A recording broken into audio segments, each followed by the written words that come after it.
Yeah, hello game fans, Zach here. I'm here in my office / game room. I've been working on this for months now. I got 2 new desks built, one for my wife, one for me. And obviously I've been talking about streaming in my last video I posted.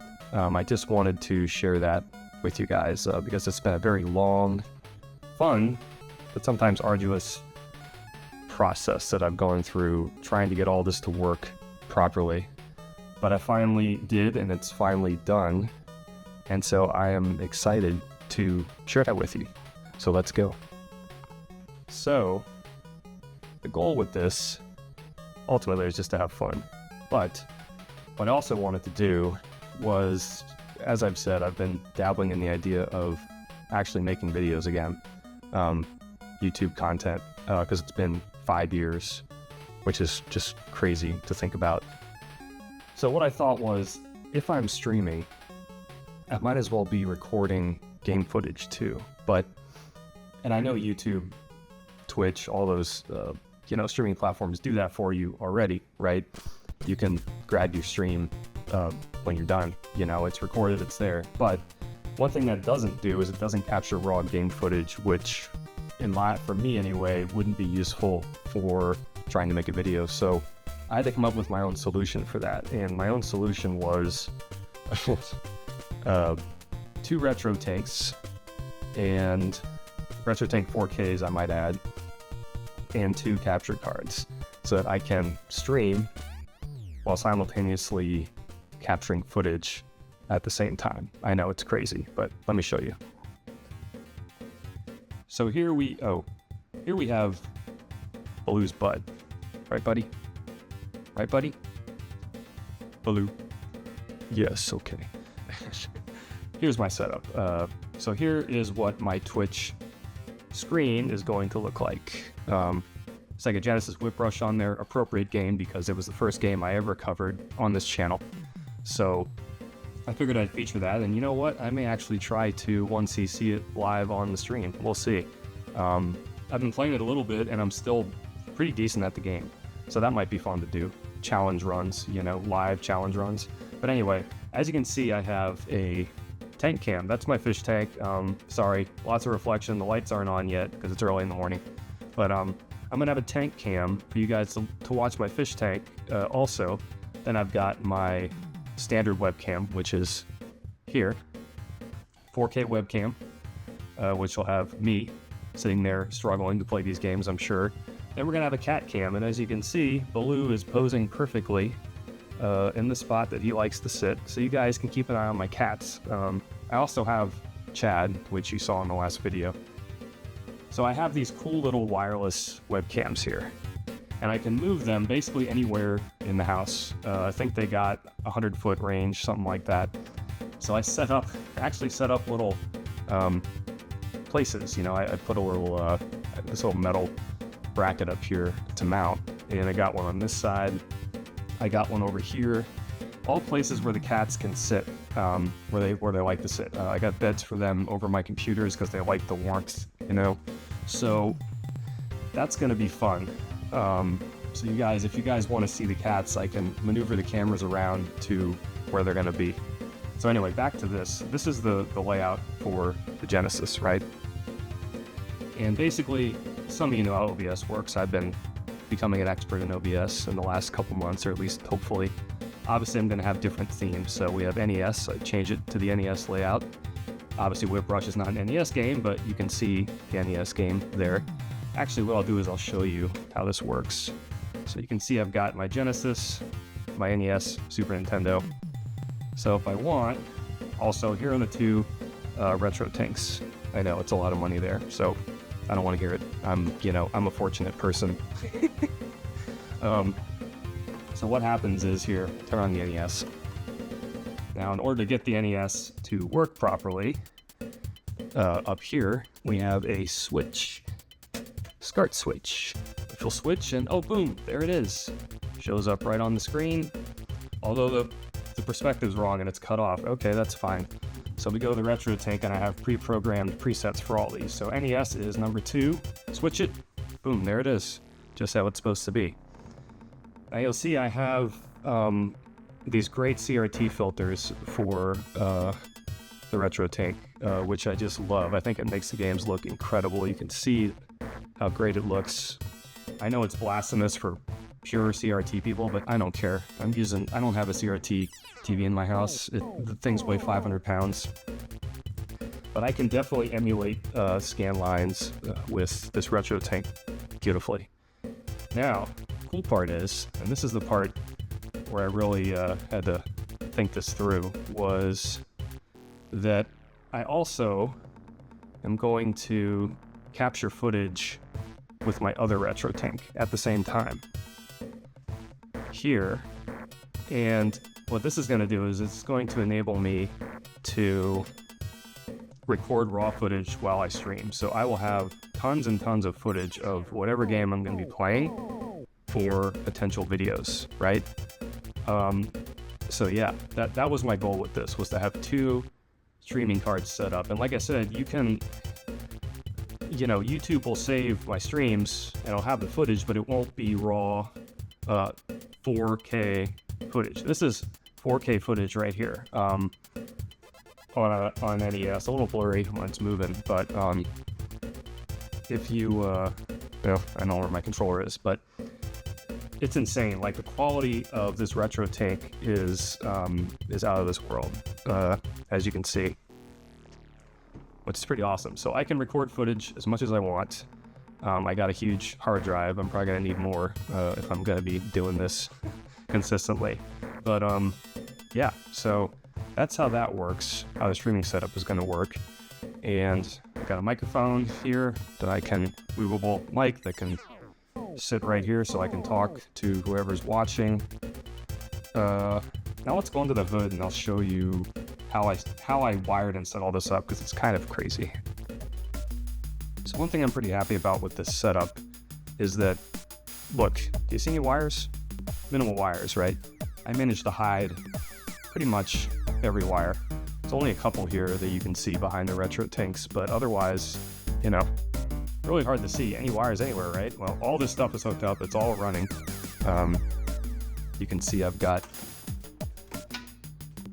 can move my monitors around. I attach them to the wall back there, which is pretty sweet. So the wires all go down through there. But here's what under the hood looks like, and you'll see, here are the wires. Look at them all. Looks a little messy, I guess, but it's honestly pretty streamlined. Come on, chat. You don't be blocking my view, buddy. Sorry, chat walked in front of the light. So now we have, here's my PC, obviously. And the way this works is, every wire comes up through here from the PC that goes to the PC. They all go along these little, I guess they're little pipe fittings that I found at Home Depot and mounted up here. So all these wires all go up, they go up to the various things. They go up to the monitors, they go up to my soundbar, keyboard, the RetroTinks, the consoles. First thing we have here is my AverMedia, what is this thing called? It's the Ultra, basically the best capture card on the market. This is the capture card I'm using for my raw capture footage, which is what I'm going to use for that. And Chad just keeps, come on buddy, come on, okay.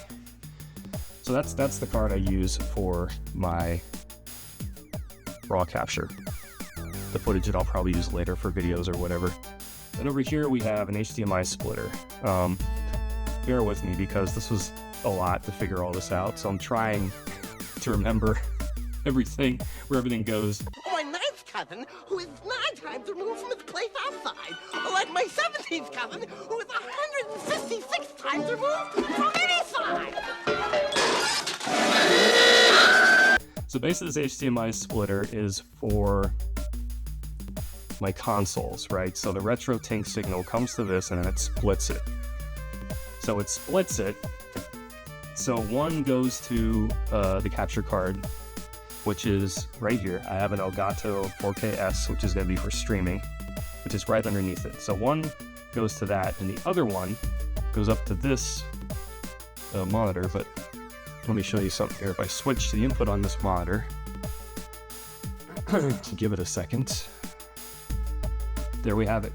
Now you have full screen Castlevania, and this is where I'll be playing the actual games. So I will probably, when I have it set up, I'll have OBS over here on this side, and then I'm going to have this is my actual screen where I'm going to be playing the games while I'm streaming. So as you can see, these beautiful CRT effects on this, which I believe this one is the Trinitron. Yeah, Sony Trinitron effects, which look really good.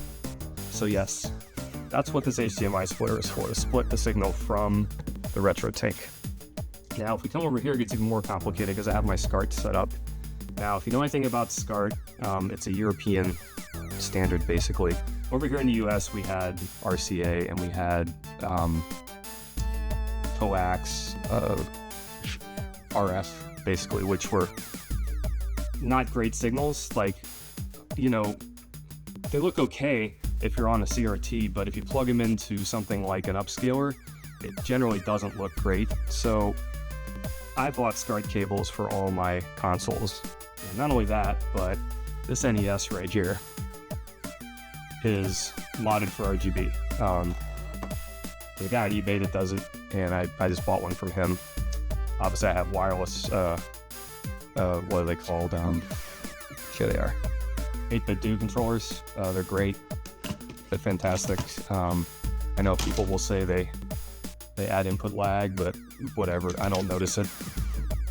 I just know I can't have wires because of these guys right here. If I have wires hanging around and I'm jerking my controller, guess what's going to happen? They're going to chew through the wires, and they're going to constantly be doing that. Right, Chad? That's just what he does. So anyway, yes, the Genesis has SCART natively, so all you need is a cable for it. Same with the Super Nintendo. If you have a cable with a proper plug, it'll output SCART natively as well. So the NES is really the only one I had to get modded for that, and that's the beauty of these RetroTinks. Just, they're amazing. I just can't believe the output, what it looks like with these things. It's truly legendary, honestly. I mean, I had the Frame Meister back in the day, 10 years ago, when I was doing this more regularly, and I thought that was great, but these RetroTinks just take it to the next level. Worth the investment. It's pricey, but they have a model that's a little bit less. I think it's like half the price. You get not as many features, but it does basically the same thing. So I'm a crazy person, and I had to get the pros, you know. I just have a little confession. I have a third RetroTink for my living room TV. I got a pretty big 98-inch living room TV that I love to play in, you know, CRT mode on that. It just looks incredible on a screen like that. So I know. Anyway, so back down here, I keep getting distracted, but we have SCART, right? I explained what SCART is. SCART's going to give you the best possible signal from your original hardware.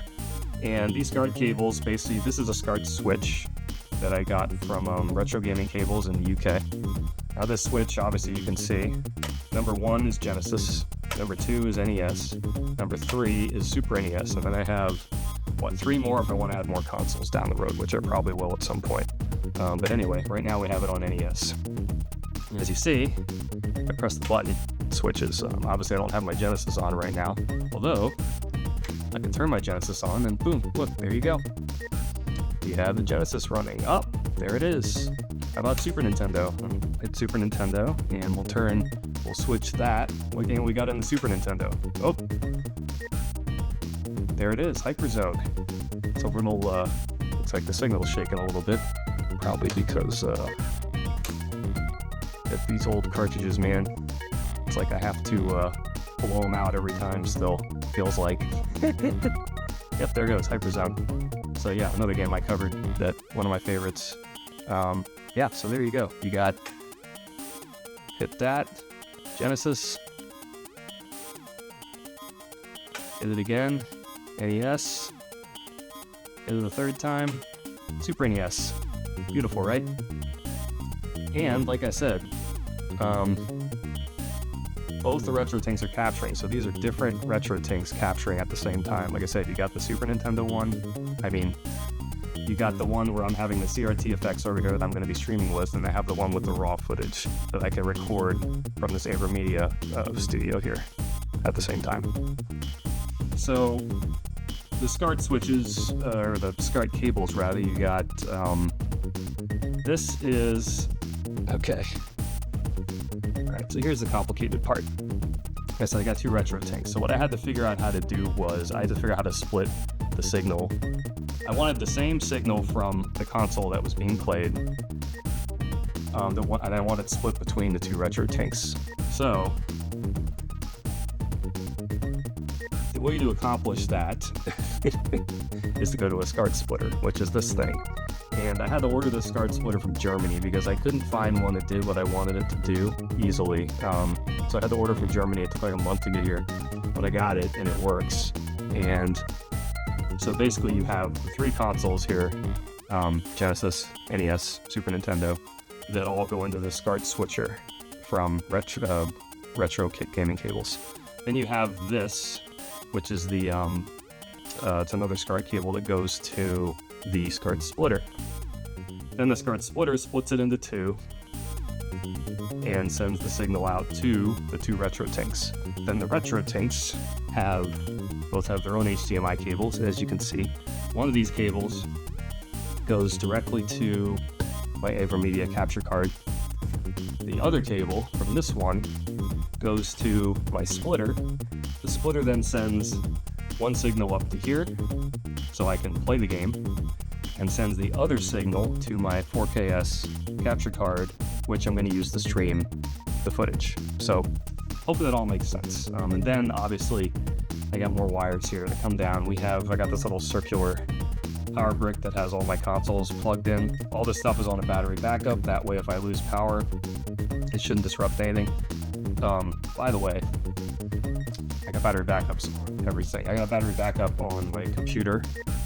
I got a battery backup down here for my internet. And on top of that, I also have a generator, well, full house generator, so nothing should be able to take me down from streaming. That's the hope anyway, you know? Right, Baloo? That's right, buddy. So yeah, and I think that about covers it. So there you have it. That is the streaming setup. It's crazy. Not sure a lot of it made sense. Hopefully it did to you if you're interested in that sort of technical jargon and the craziness that I went through to get all this set up. I'll be streaming soon. I'm going to release the schedule soon to let you all know when I plan on streaming, so if you're interested in watching, you can. That's it for now. I'll see you guys out there later.